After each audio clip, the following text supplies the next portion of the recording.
সোহাগ হত্যাকাণ্ডের video viral হওয়ার মাত্র কয়েক ঘন্টার মধ্যে একদলের নির্দিষ্ট বক্তারা কি মেসেজ দিচ্ছে হবে ইতিমধ্যে শুনেছেন।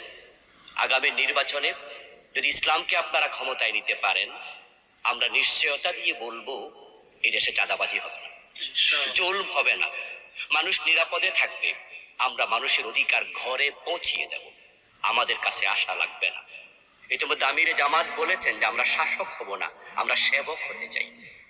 এবার সুযোগটি নিন, কমপক্ষে 5টি বছরের জন্য দেখুন না ইসলাম কতটা কল্যাণে কাজ করে, ইসলামী দলগুলো কতটা আপনাদের কল্যাণে কাজ করে।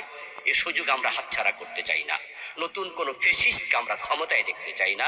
আসুন সকলে মিলে ঐক্যবদ্ধ হই, আগামী সংসদে কোরআনকে পাঠাই, ইসলামের বিজয় হোক, শান্তি নিশ্চিত হবে। গত 9 তারিখের যে ঘটনাটি, চাঁদাবাজি করতে গিয়ে যুব দলের ছেলেরা একটা লোককে প্রকাশ্য দিবালোকে এভাবে পিটিয়ে পাথর দিয়ে ঘাত করে মেরেছে, এটা পৃথিবীর জঘন্যতম শয়তানেরও করে না।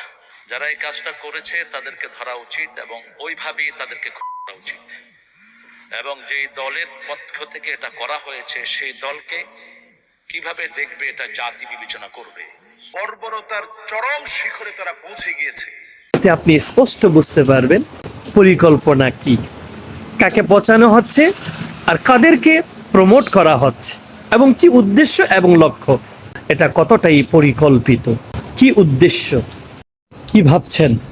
যে আমিরের রেফারেন্সে বলা হচ্ছে যে তারা সেবক হতে চায় এবং তারা ক্ষমতায় গেলে ইসলাম সংসদে যাবে, কোরআন সংসদে যাবে।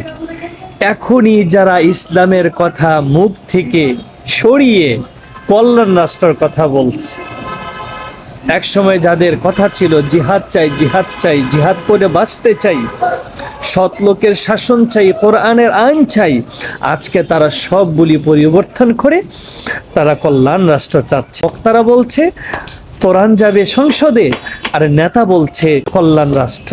আপনারাই চিন্তা করে জবাব দিন। আজকে বিভিন্ন প্রমাণাদির দ্বারা এটা স্পষ্ট হচ্ছে এই ঘটনাটা নিজেদের ব্যবসা এক সিন্ডিকেট নিয়ে হয়েছিল। উভয় সন্ত্রাসী ছিল, তাদের সিন্ডিকেট নিয়ে তাদের মধ্যে ঝামেলা চলছিলই। একটা সিন্ডিকেট ব্যবসা নিয়ে একটা দলকে পচিয়ে দেওয়া, এটা কতটা যৌক্তিক বলবেন।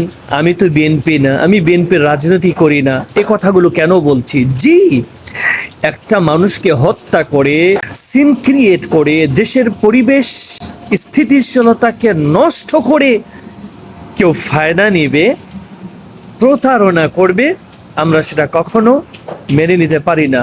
দু চোখে যেটা দেখব প্রতিবাদ তো করতেই হবে। এটা দেশের একজন সচেতন নাগরিক হিসেবে এটাও আমাদের দায়িত্ব। কারণ নবীজি সাল্লাল্লাহু আলাইহি সাল্লাম বলেছেন, মান গাশশা ফালাইসা মিন্নি, যে ধোঁকা দেয়, প্রতারণা করে, সে আমার নয়, অর্থাৎ আমার উম্মতের অন্তর্ভুক্ত নয়। আমরা যখন কোন অন্যায় দেখব, তার প্রতিবাদ করা ঈমানি দায়িত্ব এবং নৈতিক দায়িত্ব।